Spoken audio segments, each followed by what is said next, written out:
can reflect back to being a player with and manager of some of the finest players that have ever been in the game. Hotspur America. From the United States to N17, this is the original US-based podcast dedicated solely to Tottenham Hotspur Football Club. When you're at a club like Tottenham, they expect you to win all the time. Be best club in the country as far as I'm concerned. Coming to you each week during the season. Spurs in full cry here. Lamella! Oh, what a goal! And Christian Eriksen has scored! I hate Arsenal. I just hate them. Oh, what a goal! And Cafu has put Tottenham in front! Kane comes to the Emirates, scores for Spurs. We're the Yids in America. Carried away, but Dix is there to tap in! To dare is to do. Tottenham Hotspur turning on the style. Glory, glory night at White Hart Lane. The Spurs are still marching on. This is Hotspur America. Episode 14, Season 4 of the Hotspur America podcast. As always, this podcast brought to you by the Community Beer Company, the perfect pub pint to share with your mates. I had a community yesterday. I also drank all the Fuller's ESB that Trinity Hall had to offer. It was a lovely day out with Simon and Nathan and Dina and the rest of the lot from Drew and his new girlfriend from Dallas Spurs. Simon's joining me this morning. Simon, how are you? That about sums up. I'm right about there. That about sums it up, man. Timmy, you? How you doing? I'm doing all right. I mean, what a difference a week makes how we're feeling now compared to when we recorded last time. I know, it kind of makes you wonder, did we really just celebrate a 1-1 draw, even though it was Real Madrid in the Champions League, only to go through the suffrage that we're going through now? It was pretty awful. We're going to talk about the week that was. And before we get into the match yesterday, let's go ahead and quickly hit on, we're not going to just bemoan what happened in the Carabao Cup. But Tim, I'd like to start the discussion with you in terms of, do we really need to, as a team, and a lot of Monday morning quarterbacking here, and it's not like he played a terribly weak squad, Poch. He put out a pretty decent squad. I have not seen the first kick of that match, so I'm kind of relying on you guys here. Formations, thoughts. Did it seem like it was less important? Were players playing not to get hurt? Help me out here.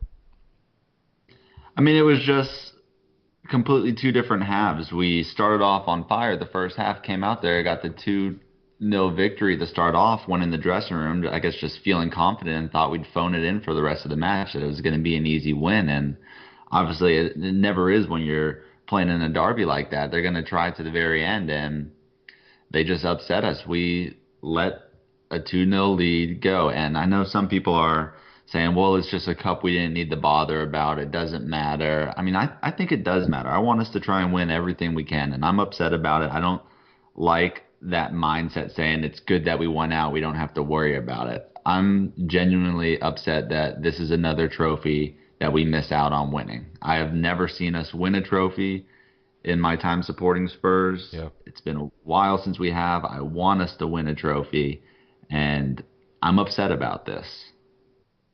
Simon, when you hear Pochettino make some of the comments he made early on when this competition started, that he wasn't putting much stock into it, do you truly believe that? Or is that something maybe just more for the media?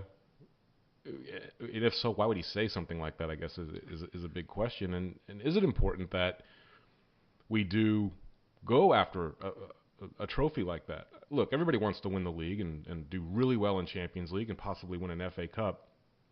League Cup is probably the lesser of every opportunity we have, but you have to start somewhere, don't you? Yeah, I mean, I think you have to look at it from the big perspective. Champions League, Premier League, FA Cup, that's what we're now fighting on. What are we more realistically going to win out of those three? And it's easy to say it after yesterday's performance, but I would have said it prior to that. I'd have said it after the Liverpool game. I think the league is going to be a stretch because City are on fire. Just, it doesn't matter what they do. They're going to go out there, they walk on the pitch and they get 3 points. Yeah. So it's going to be very, very tough to compete with them. Not saying we're not going to push them. I think we will. Champions League, we're not on a level with Madrid and Barcelona on a consistent playing plane. So I think that's tough as well. So it really puts all your eggs in the basket now for the FA Cup, and anything can happen there. This at least was an option to get somewhere, and let's face it, Poch did it in 15. That was his first season, and we've done okay at times in knockout competitions, semi-finals, but we've got to push on and get something. And I know we're going to talk later about his record on the road. It's been brought up yesterday after another loss to a top 5 team. And this to me was disappointing because we're at home. It's against West Ham. As Tim said, decent enough lineup on a rotation basis that should have competed. Certainly did compete. We ran them ragged in the first half. And as he said, just didn't show up in the second half. 3 goals in 16 minutes. Completely capitulated. The defending was woeful. And, I think one of our members commented that Hugo would not have spilled the first effort. That was a good effort from Fernandes that Vaughan probably saw late to get down that low. I'm not sure if Lloris would have not performed the same there. However, the fact the goal went in gave West Ham the impetus because it was early enough in the second half that they had the belief that suddenly they could get back into the game, and they did. So it hurts. It hurts. One, it's West Ham, because the way they celebrate. I know they gave us shit for celebrating like we won the World Cup, drawing with Madrid, which personally I don't think we did. But their behavior after the game, you would have thought they did win their cup. Well, they did. So good luck to them. They've got the other Pikeys in the next round. And can we touch on the draw for the quarterfinals? What an absolute farce. I think I was online, not that I was looking for it, but I think it was going on via Twitter, and they had a technical difficulty. I'm like, it's 8 fucking balls in a bag that you've got to pull out.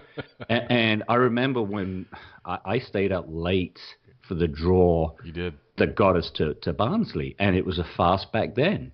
And here we've got a fast for 8 balls coming out of a bag, and lo and behold, the 4 big clubs all got separated from the others. I'm like, are you kidding me? Yeah. It's a joke cup. So I get it. I get Poch's perspective on that, but come on. So anyway. Yeah. Real quick. I don't want Go, Tim. my opinion to be kind of taken out of context. I agree completely with Pochettino on focusing on the league and Champions League over these cups. I don't want, it to be construed as not agreeing with that position. That's what I agree with. I just think we have a strong enough squad, the depth that we have, to progress through this competition against West Ham. You started Rose, Davies, Ollie, Dyer, Toby. Sorry. I mean, we started a strong squad. It's not like he put out a weakened squad with Walker Peters and Nkudu starting. Like, we put out a quality squad. We could have won that match. We showed in the first half that we could have. I'm upset with the players and how they came into the second half just thinking the game was won. That's what I'm upset about. That's why I'm upset about going out of this. But I do agree that we should prioritize the league and Champions League over these cups. Tim, I think it puts Pochettino in a really tough spot, right? Because I think if you're a Spurs fan and you look at everything and it's like, okay, even if we don't win any silverware this year, to open up that new stadium, I think it's vitally important that we be in Champions League. You cannot be in Europa League. So it puts him in a tough spot to where top 4 is the ultimate goal. Obviously, there are some aspirations above that. However, as fans, it's I won't say it's split. I think it's nominally more that people are upset that we went out the way we went out and went out against who we went out, and that would like us to see us make that run. And then you have the other side of that says it's a shit cup, doesn't matter. I'm glad we're done. All that. I have a hard time believing that anybody truly believes that. So what I'm asking you is from that fan's perspective, are you almost afraid to win the League Cup, knowing that we are going to celebrate that very hard because it's been that long and that we're just going to get completely slated by every other fan base out there, acting like we just won the World Cup when we just won the League Cup? Do you think that plays into people's decisions to say the things that they do on social media? I don't know. I mean, I think it's more important, like you said, to go into the new stadium with Champions League. That's what the players want. They want to play in that competition. The type of players we want to attract want to play in that competition. I mean, look, Wigan won a cup and got relegated the same year. And do you think that helped them attract players? No. Arsenal won the FA Cup last year and were hardly able to attract anyone in the summer. So I don't think winning the cup and missing out on Champions League is, we may celebrate it as fans, but long-term growth for the club, I think you're going to lose out on players if you don't consistently make it into the big competition. I get that. No, that makes a lot of sense. All right, let's move on. We'll talk about yesterday, if we have to. God. 1-0 defeat to Man United at Old Trafford. Pissing down rain, Mourinho and Pochettino.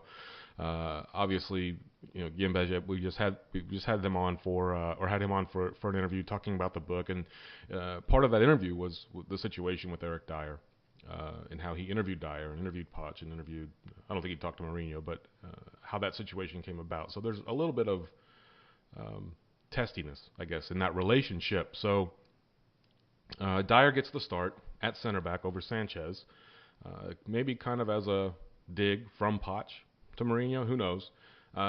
Ben Davis also gets his 100th match appearance for Spurs.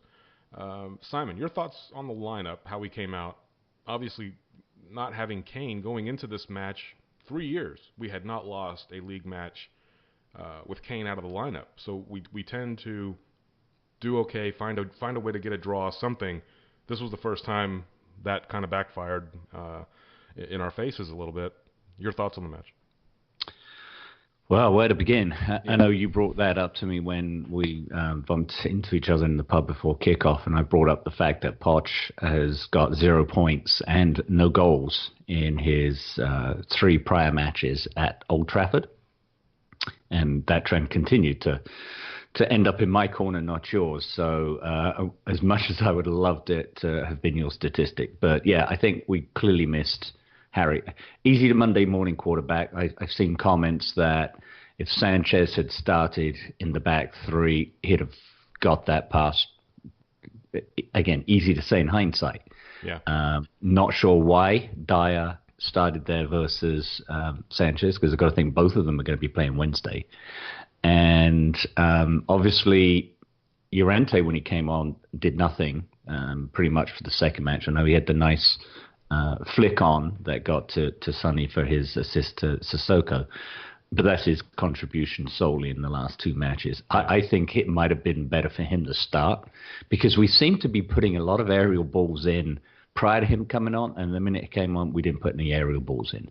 And anytime we did get forward, and I think we all saw this, whether it was Aurier or Davis on the wings, there was never anyone in the box. It was like Dele. Eriksson was on the peripheral. He never got that far forward. And so that kind of nullified any threat coming from the wings. And if we try to get around the edge of the box, and I'm not going to say Mourinho parked the bus. He just set out his stall well, and the defending nullified any threat we had on the edge of the box of trying to go through the middle. So I didn't think, as much as the statistics say with chances and off target, on target, I don't think we really created anything that troubled De Gea other than that Dele chance in the second half, which I think Valencia managed to get something on him that put him off so he couldn't direct it on target. So if we'd come away with a draw, it would have been a valiant effort. Yeah. It was certainly very, very even in the match, because to our defense, United really didn't create an awful lot. They gave us a bit of pressure to start the match. We absorbed that, turned it around. And I think, again, they did have a couple of great chances early on in the second half that I think Ben Davis got the spill from Lloris out of there, and there's a couple of other efforts that really hitting the woodwork. We thought those were going in, but that was really their only efforts other than the goal. And yeah, Dyer was napping. I don't know what he was thinking. Went over his head. He turned around and went, "Oh shit!" And so it was very, very hard, and it just went over, I think, Vertonghen's leg. Yep. And I got to think Lloris was wrong-footed because he didn't even put a hand out. So It's unfortunate. It happens. It's disappointing because we were that close to coming away with a point, and Whether you say that's job done or not, but a point's a point away at Old Trafford.